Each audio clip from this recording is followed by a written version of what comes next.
अस्सलामुअलैकुम, welcome back to बुर्स journey.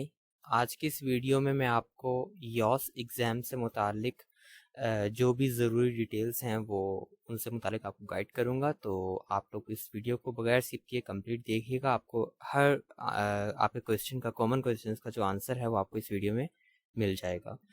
ये वीडियो मैं काफ़ी अर्से बाद बना रहा हूँ, बल्कि इस चैनल पे मैं वीडियोस ही काफ़ी अर्से बाद बना रहा हूँ। कुछ अनअवेलेबिलिटी थी इस वजह से। तो इंशाल्लाह अब जो है मैं कोशिश करूँगा कि आप लोगों को स्कॉलरशिप से मुतालिक और एंट्रेंस एग्ज़ाम से मुतालिक जिस तरह मैं पहले वीडियोस बना रहा था, इस तरह रेगुलर बेसिस पे जो है वीडियोस बनाऊंगा। तो थैंक यू सो मच जो लोग मुझे कह रहे थे कि आप वीडियोस बनाएं और मज़ीद गाइडेंस की ज़रूरत है। तो अब इंशाल्लाह मैं कोशिश करूँगा कि आप लोगों को जो है प्रॉपर गाइडेंस फ्राहम करूँ। तो फर्स्ट ऑफ़ ऑल कि यॉस एग्ज़ाम के बारे में मैं अब क्यों वीडियो बना रहा हूँ, तो उसकी वजह ये है कि यॉस एग्ज़ाम जो है बहुत जल्द आप लोगों का होने जा रहा है पाकिस्तानी स्टूडेंट्स के लिए। और तकरीबन वर्ल्ड की 50+ कंट्रीज़ में यॉस का एग्ज़ाम कंडक्ट होने जा रहा है 2025 का TR-YOS-2 के नाम से, जो कि पाकिस्तान में लाहौर और इस्लामाबाद में जो है वो होगा। और इस एग्ज़ाम का जो मेन मकसद होता है वो ये होता है कि टर्की की जो पब्लिक यूनिवर्सिटीज़ होती हैं उसमें एंट्रेंस के लिए ये एग्ज़ाम ज़रूरी होता है। तो आप अब वहाँ की जो पब्लिक पब्लिक यूनिवर्सिटीज़ हैं उनमें आप बिल्कुल भी एडमिशन नहीं ले सकते यॉस एग्ज़ाम के बगैर। प्राइवेट में आप ले सकते हैं, लेकिन मैं पब्लिक की बात कर रहा हूँ जिन्हें हम स्टेट यूनिवर्सिटीज़ भी कहते हैं। तो टर्की की स्टेट यूनिवर्सिटीज़ में अगर आपने एडमिशन लेना है, वहाँ आपने अगर पढ़ना है, तो आपको ये यॉस एग्ज़ाम देना होगा। अच्छा, यॉस एग्ज़ाम का एक मैं कन्फ्यूजन क्लियर करता हूँ जो कि अक्सर स्टूडेंट्स जो हैं मुझसे पूछते हैं कि यॉस एग्ज़ाम और टर्की बुर्सलारी का क्या रिलेशन है। तो जो टर्की बुर्सलारी का भी एक एग्ज़ाम होता है उसके बारे में बात करते हैं और ये सब। तो मैं आप लोगों को ये चीज़ें क्लियर कर दूँ कि यॉस एग्ज़ाम का टर्की बुर्सलारी स्कॉलरशिप से कोई भी लिंक नहीं है।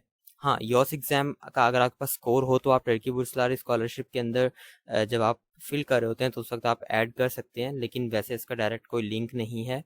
तो इसलिए आप लोग इस चीज़ को बिल्कुल कंफ्यूज मत करें। हाँ, अगर आपके पास इसका आपने एग्ज़ाम दिया है, आपके पास इसका अच्छा स्कोर है और अगर आप इसका स्कोर ऐड करते हैं बुर्सलारी की एप्लीकेशन में, तो ये एक प्लस पॉइंट होगा। अदरवाइज रिक्वायर्ड है ऐसा नहीं है, ठीक है, रिक्वायर्ड नहीं होता।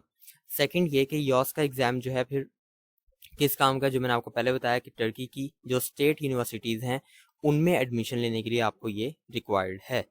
इसके बाद हम बात करते हैं कि यॉस एग्ज़ाम जो है वो पाकिस्तान में जो होने जा रहा है उसमें आपको किस तरह अप्लाई करना होगा, उन सब चीज़ों के मुतालिक मैं आपको आगे वीडियोस बनाऊंगा। पहले हम अपनी इस वीडियो को कंटिन्यू करते हैं।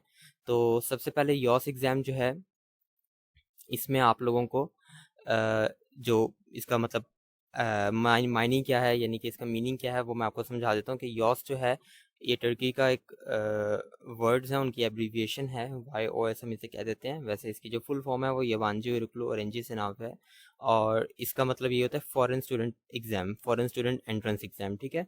ये एंट्रेंस एग्ज़ाम है इंटरनेशनल स्टूडेंट्स के लिए जो टर्की में स्टडी करना चाहते हैं और टर्की की स्टेट यूनिवर्सिटीज़ में स्टडी करना चाहते हैं। इसके बाद के ये रिक्वायर्ड जो है बहुत सारी पब्लिक यूनिवर्सिटीज़ जो टर्की की हैं उनमें रिक्वायर्ड होता है। इसके बाद ये आपको चांस देता है कि आप अपनी सीट सिक्योर कर सकते हैं किसी भी फील्ड में, मेडिसिन में, इंजीनियरिंग में, लॉ में, किसी भी आपने फील्ड में पढ़ना है, डिपार्टमेंट में पढ़ना है, तो आप यॉस एग्ज़ाम में अच्छा स्कोर अगर करते हैं तो आप एडमिशन के लिए अप्लाई कर सकते हैं। इसमें एक चीज़ मैं आपको और बता दूँ कि यॉस का जो एग्ज़ाम है ये साल में 2 मरतबा होता है। इस साल पाकिस्तान में एक दफ़ा ही हो रहा है। इसका पहला एग्ज़ाम होना था लेकिन उसकी रजिस्ट्रेशंस भी इवन हो गई थी, लेकिन पाकिस्तान इंडिया वॉर टेंशन्स की वजह से वो एग्ज़ाम कैंसिल हो गया था।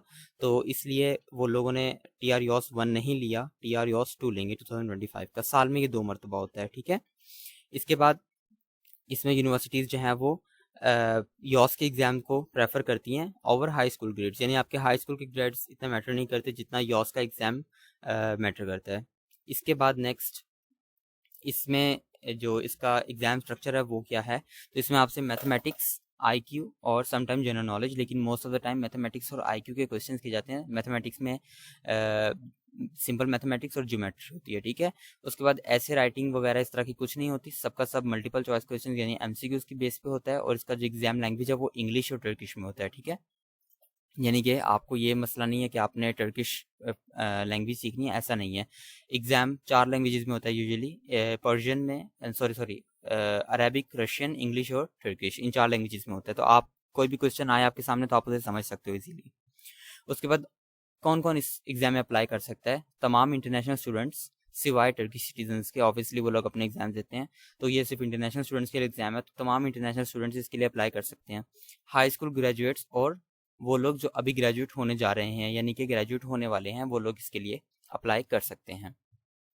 नेक्स्ट, आपने इसके लिए प्रिपेयर करने के लिए क्या करना है? आपने फोकस करना है मैथमेटिक्स और लॉजिक क्वेश्चंस के ऊपर। आपने इसके पास पेपर्स की प्रैक्टिस करनी है, वो इसकी वेबसाइट पर अवेलेबल है, मैं आपको वेबसाइट नीचे मेंशन कर दूंगा।